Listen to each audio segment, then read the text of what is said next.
ബഹിരാകാശ യാത്രികർ 18 ദിവസത്തെ ബഹിരാകാശവാസത്തിനു ശേഷം തിരികെ വന്നു. 2025 ജൂൺ 26 പോയി ജൂലൈ 15 തിരികെ വന്നു. സൗരത്തിലെ ഏക നക്ഷത്രം സൂര്യനാണ്. സൗരത്തിലെ കേന്ദ്രം ഞാനാണ്.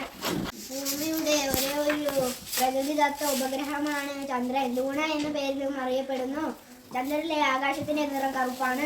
ബഹിരാകാശത്തേക്ക് വിക്ഷേപിക്കുന്ന വാഹനമാണ് റോക്കറ്റ്. എഞ്ചിനുകളാണ് ഇതിനു സഞ്ചരിക്കാനുള്ള ശക്തി നൽകുന്നത്.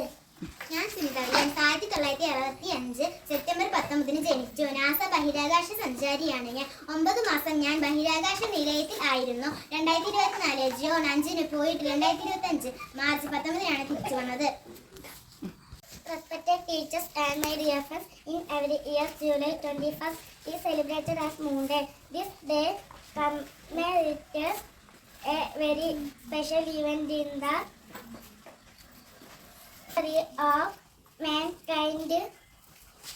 The day humanity first step for mankind on the moon in the year 1969. ഞാൻ കൽപ്പന ചൗള ബഹിരാകാശ സഞ്ചാരം നടത്തിയ ആദ്യത്തെ ഇന്ത്യൻ വംശജയാണ്. 1962 ജൂൺ മാർച്ച് 17 ജനിച്ചു. 2003 ഫെബ്രുവരി 1 കൊളംബിയ ബഹിരാകാശ വാഹന ദുരന്തത്തിൽ ഞാനും ഉണ്ടായിരുന്നു.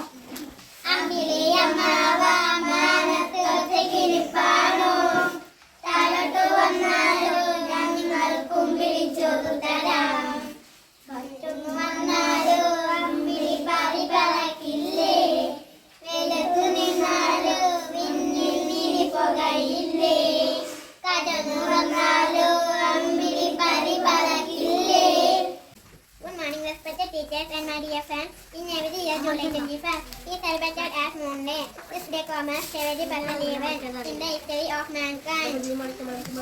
The day first step of mankind on the moon in the year 1969. Thank you.